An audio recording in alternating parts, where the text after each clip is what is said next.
Não. Você não vai morder. Não vai. Eu tenho que falar, Osvaldo. O quê? Você tá de óculos, Osvaldo? É porque estavam pedindo pra gente gravar o vídeo de óculos.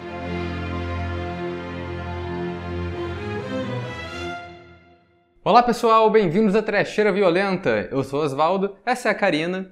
E o filme da vez é O Espelho, de nome original Óculos, de 2013. É um filme de assombração que foi dirigido pelo Mike Flanagan. E depois ele foi fazer vários filmes como Rush, Jogo Perigoso, Doutor Sono e também as séries pra Netflix, Maldição da Residência Hill, Mansão Bly e Missa da Meia-Noite. E o filme estrela Karen Gillan, que depois ficou famosa interpretando a Nebula nos filmes do Guardiões da Galáxia, e Brenton Thwaites, que depois foi fazer Piratas do Caribe 5. Óculos é um filme que a gente já falou várias vezes aqui no canal, inclusive a gente colocou ele na lista dos melhores da década de 2010. E foi o filme que apresentou pra gente o Mike Flanagan, que a gente também já falou sobre ele várias vezes aqui, e a gente considera um dos melhores diretores que tem produzido conteúdo constante atualmente. Já fazia uns anos que a gente assistiu O Espelho pela última vez, e tem um tempo já que a gente queria falar sobre ele no canal. Então a gente revisitou esse filme essa semana, e o veredito é que o filme ainda é bem bom. Dá até pra gente traçar várias comparações entre esse filme e A Maldição da Residência Hill, não só na técnica, mas no roteiro também. Então foi bem legal reassistir Óculos, não só como um filme de assombração, mas também como uma fonte de inspiração do Mike Flanagan para os futuros trabalhos dele. E o filme, na verdade, é uma adaptação de um curta do próprio Mike Flanagan, que ele dirigiu em 2006. O curta se chama Óculos, capítulo 3, The Man with the Plan, seria O Homem com o Plano, que é um filme de 30 minutos que eu achei depois pra ver no YouTube. E o curioso é que o curta se chama Óculos capítulo 3, mas ele foi o único que ele lançou. Isso eu lembro de eu ter escutado num podcast, entrevista com o Mike Flanagan há muito tempo, dele falando, cara, a gente era jovem, a gente era estúpido,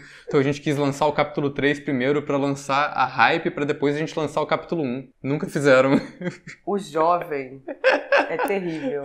Mas esse curta todo se passa em uma sala branca e é o personagem principal sozinho tentando filmar uma prova de que o espelho é sobrenatural e aí ele vai perdendo a noção da realidade. E geralmente esses filmes de terror que são baseados num curta, tipo Quando as Luzes se Apagam ou Selfie pro Inferno, é o tipo de filme que você bate o olho e você consegue identificar claramente qual é a cena que era o curta original, porque vai ser a única cena boa do filme ou a melhor cena do filme. Mas eu acho que Óculos é um caso raro que não é isso, que eles na verdade pegam o conceito do curta inteiro, expandem todos os elementos dele, então o longa é realmente o curta, só que maior, olha só. Mas eu acho que o mais bizarro é que uma das produtoras desse filme é a WWE Studios, WWE sendo a empresa gigante de luta livre. Então, na verdade, é bem surpreendente que esse filme é um filme de espelho assassino, no qual o espelho não é interpretado pelo Rei Mistério ou qualquer coisa dessas. Na verdade, eu acho que a WWE só entrou pra distribuir depois, o filme já estava pronto, que talvez explique isso. A moral da história é que, contra todos os indícios, esse filme sobre um espelho assassino que foi produzido pela WWE é um dos melhores filmes de assombração que a gente já viu. Mas antes de falar mais dele, a gente vai pedir pra vocês se inscreverem no canal se vocês não forem inscritos ainda. Comentem aí embaixo se vocês já assistiram Óculos, se vocês gostam desse filme igual a gente. Deixem outras recomendações de filmes pra gente falar aqui no canal também. E acompanhem a gente nas redes sociais, os links estão todos aí embaixo na descrição do vídeo. Se vocês gostam do nosso trabalho aqui na Trecheira, então considere virar membro. Quando você é membro, além de apoiar a gente, você ganha acesso a conteúdo exclusivo que a gente libera pros membros aqui no canal. E também as votações pra escolher filmes que a gente fala aqui no canal também. E também já vou liberar um aviso de spoilers, porque esse é um filme bem difícil de falar assim da spoiler, na verdade. Sejam avisados, não vem comentar aqui, ai, vocês deram spoiler, não, por favor. Então, vamos à trama. Óculos é sobre dois irmãos, a Kaylee e o Tim. Quando eles eram crianças, o pai comprou um espelho antigo para pendurar no escritório dele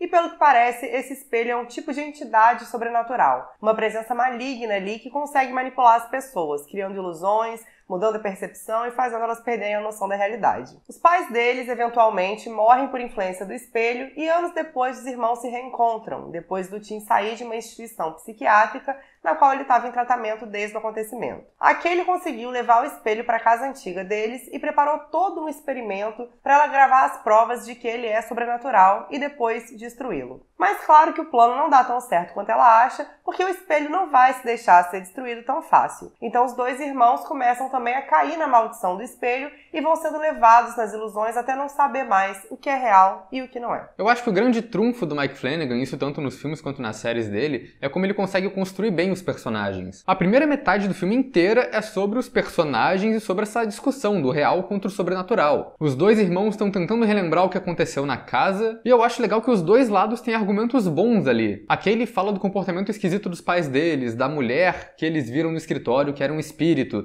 do cachorro desaparecendo, das plantas morrendo pela casa, e o Tim rebate tudo isso, falando, o pai tinha uma amante, e aí por causa disso a mãe foi ficando puta, eles ficaram se distanciando, então isso pode ser uma mistura de estresse com doença mental, e o cachorro estava doente e morreu, você só está misturando memórias. Enfim, eles dão uma explicação boa pra tudo. Isso tudo é muito bem colocado no roteiro porque também vai criando essa dúvida na gente se tudo aquilo era real ou se era o espelho, o que estava rolando ali, até que o filme chega no ponto de virada nele, aos 50 minutos de filme, que o espelho realmente faz a primeira coisa que não tem dúvida, ele é sobrenatural e tem alguma merda rolando ali. É um baque muito grande. E é muito bom porque isso acontece justamente no momento que o Tim consegue convencer a irmã de que era tudo coisa da cabeça dela, que ela tem que desapegar do passado. A estrutura do roteiro também lembra muito o que o Mike Flanagan usou na Maldição da Residência Hill, essa mistura do passado e do presente. A trama principal é a dos personagens já adultos lidando com esse trauma na casa, tentando destruir o espelho. Ao mesmo tempo, a gente vai vendo os flashbacks que vão contando pra gente o que aconteceu. O que funciona muito bem, porque como o espelho tá mudando a percepção dos personagens sobre o que tá acontecendo,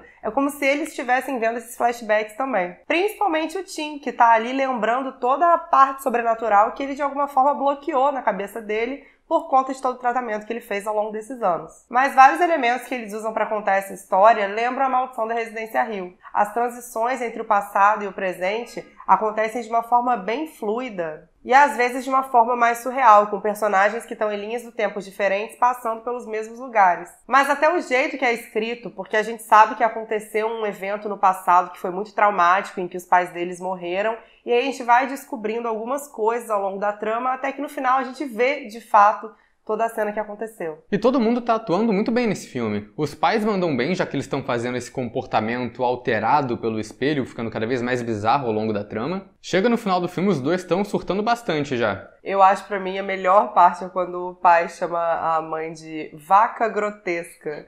Eu soltei uma risada genuína, porque eu achei um xingamento tão elegante, sabe? Achei bom. É quase um elogio. Tão rebuscado, né? É impactante, porém sem perder a elegância. Os atores mirins também estão muito bem, e eu gosto bastante dos dois protagonistas. A Karen Gillan interpreta bem essa garota obcecada, que tá tão envolvida no lance do espelho que ela até fica um pouco mala no filme. Porque é aquilo, né? O irmão dela tá há 10 anos preso numa instituição, e aí quando ele finalmente sai, vai ver o sol assim, saindo lá de boa, não dá nem 5 minutos, a irmã já chega. Bora, quebrar o espelho, agora, hein? Não dá tempo nem de tomar um cafezinho. Então, 15 anos de tratamento que você fez, né? Foda-se, vamos quebrar esse espelho amaldiçoado. Mas ela perde minha simpatia mesmo quando ela leva um cachorro pra dar de oferenda pro espelho. Que ela nem dá o nome pro cachorro porque ela sabia que o cachorro ia servir pra isso, né? E não dá nem pra saber se o cachorro sobreviveu, porque o irmão solta ele vai embora e nunca mais aparece no filme, mas pode ser tudo ilusão criado pelo espelho também, o cachorro pode só ter sido absorvido, ou sei lá. O irmão tem um desenvolvimento legal de personagem e a atuação dele é bem boa, principalmente na cena que ele finalmente descobre que o espelho de fato é amaldiçoado e que tudo que ele foi desenvolvendo na cabeça dele ao longo dos anos é uma grande farsa, uma grande mentira. É uma cena bem boa. Você vê a cara dele falando 10 anos em 5 minutos. É tipo o governo JK. O roteiro no começo é bem sutil pra mostrar como que o irmão tá hesitante com tudo aquilo. Ele demora pra reagir, demora pra sair da instituição no começo, como se ele tivesse com um pouco de medo de encarar o mundo lá fora. E quando a irmã oferece pra ele ficar na casa dela, ele prefere ficar num hotelzinho, num apartamento pequenininho. São pequenos detalhes, mas que a gente entende o que tá passando na cabeça dele. E é um filme com muita atenção e detalhe no visual também. Eu particularmente gosto de como eles fazem as assombrações, que é um visual bem simples e efetivo. São as assombrações de sempre, gente morta do jeito que morreram ali, pá. Só que com um brilho no olho que parece que o olho deles é feito do próprio espelho, assim. Brilho no olho, parece que eles estão felizes. Assim, ai, quanta gente realizada, né? Um brilho no olhar. No começo tem toda essa cena que a Kaylee explica a trajetória, a história do espelho. Ela vai falando de várias pessoas desde 1700 e pouco que tiveram um espelho e morreram de algum jeito misterioso. E mais tarde, esses fantasmas vão aparecendo em alguns momentos diferentes da trama. E é legal que eles têm um visual distinto ali, dá pra identificar quem é quem nessa história que ela contou. O principal desses, que é o que mais aparece, é uma mulher que sofreu um aborto espontâneo e arrancou todos os dentes da boca. É um visual bem macabro, que eu acho bem legal. Inclusive, ela é interpretada pela Kate Siegel, que depois casou com o Mike Flanagan. Fofos, né? Eu posso entrar num desvio de assunto completamente aleatório aqui, que vai trazer muito pouco pro vídeo? Pode. Mas que é sobre o filme? Se não tiver referência a Star Trek, nem a metal, você pode.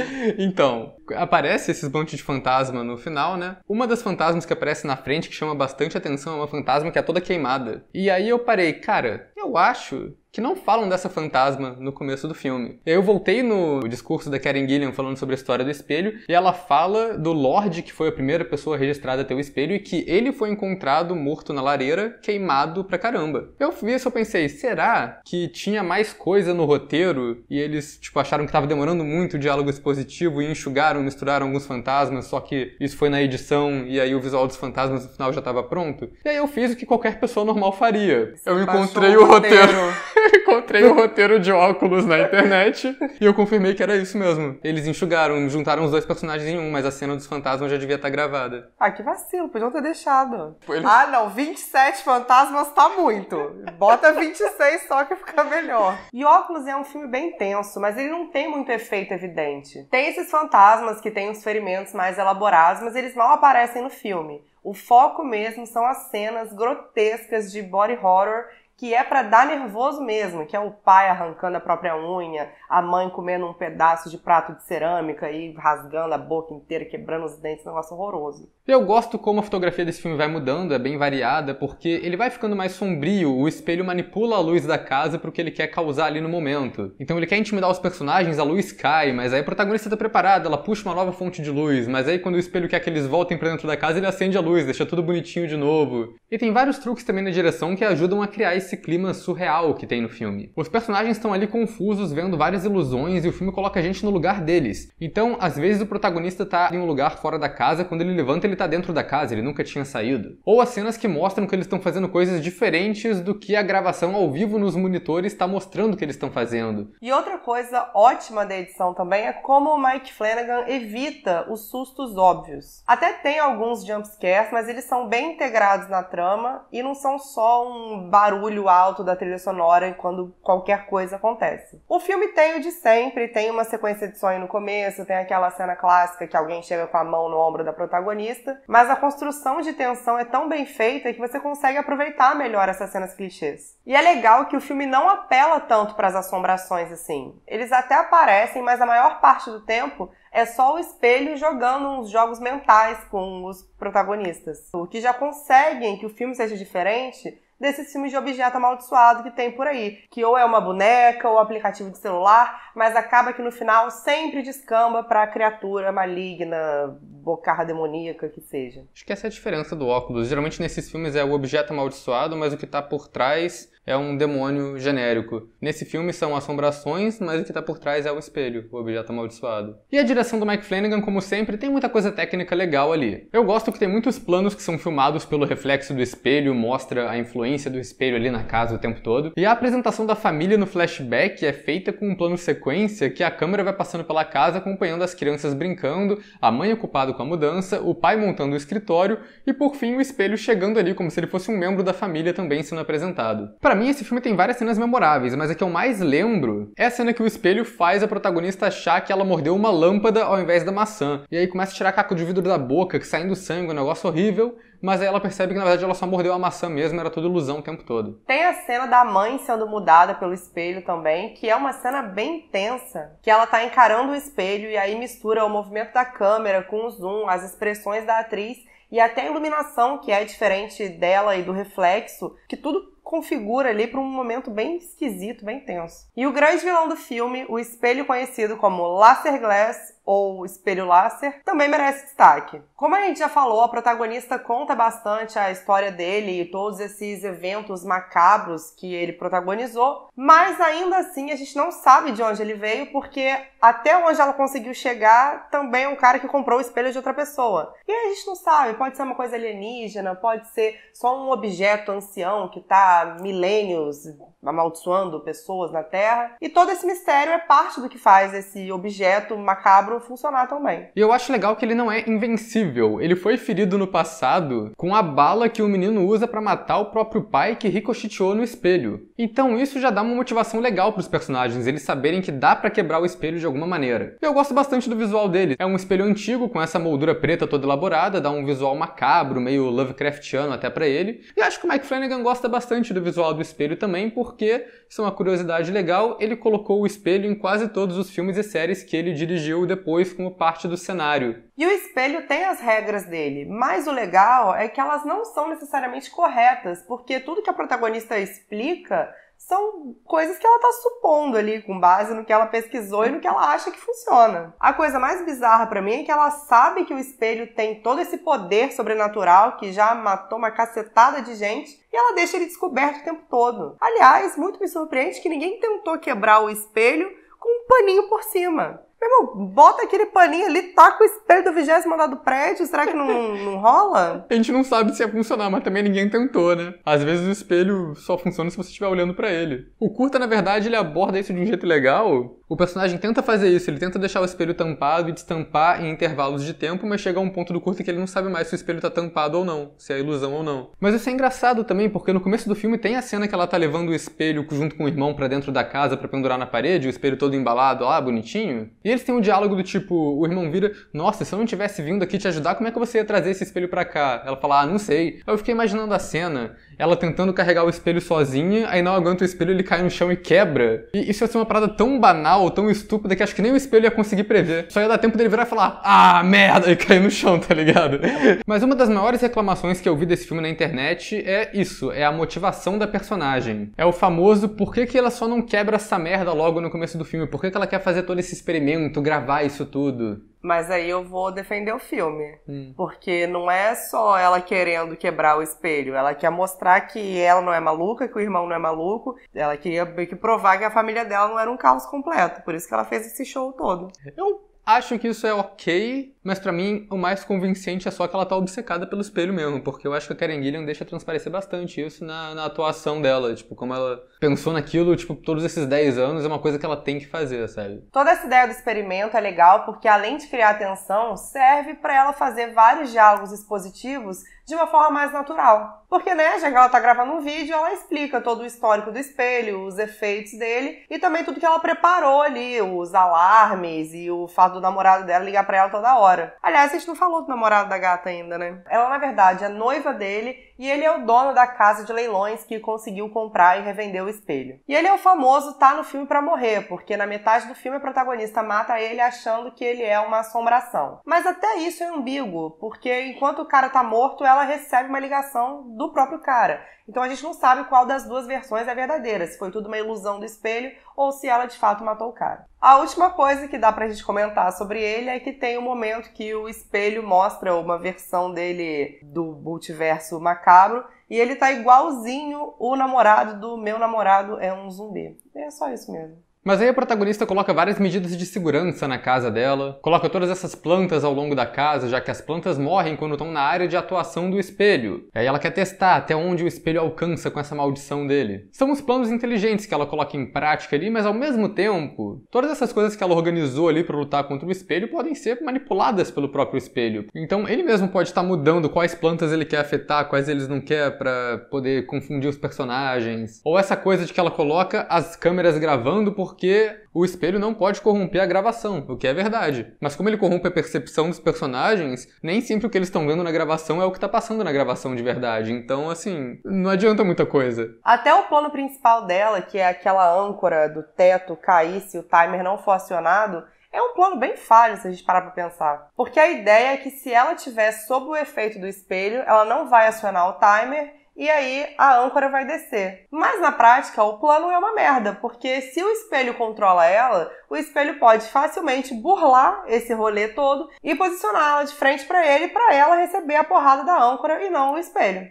Que é exatamente o que acontece no final do filme. A irmã morre abraçada com o espelho enquanto o irmão é preso de novo, já que foi ele que acionou esse mecanismo porque ele não viu que a irmã estava lá. Que, aliás, é uma cena de morte bem legal e bem memorável, apesar de não ter tanto efeito de gore assim. E todas essas perguntas óbvias desse tipo de filme que a galera faz acabam sendo respondidas pelas habilidades do espelho. Ah, por que os personagens só não vão embora e deixam a armadilha da âncora lá pra quebrar o espelho? Eles até tentam, mas o espelho fode com a cabeça deles. Faz eles duvidarem se eles estão indo embora de verdade ou se eles só estão parados ali na frente esperando pra tomar a porrada da âncora na cara. Por que eles só não quebram o espelho? A montagem mostra isso várias vezes também. Como eles têm uma percepção alterada, toda vez que eles acham que estão jogando alguma coisa no espelho, eles na verdade estão jogando numa parede ou em algum outro lugar. E tem toda essa questão da influência do espelho na pessoa, de que quando ela tenta atacar o espelho, ele meio que controla ela e faz ela ficar parada ali sem fazer nada. Pra você ver o filme, você tem que acreditar que os personagens não vão conseguir só chegar lá e quebrar o espelho na porrada, porque senão você vai ficar só frustrado, vai ficar na lógica de, quebra essa bosta aí e vai pra casa. Mas felizmente a gente conseguiu embarcar nessa e a gente aceita o espelho láser como um vilão bem digno e marcante do terror. Óculos, então, é um excelente filme de terror, um bom filme de assombração que foge do padrão. Não foca em susto, foca em personagem e tensão genuína, além de ter uma história bem legal e um vilão bem único. A categoria que a gente coloca é sensacional.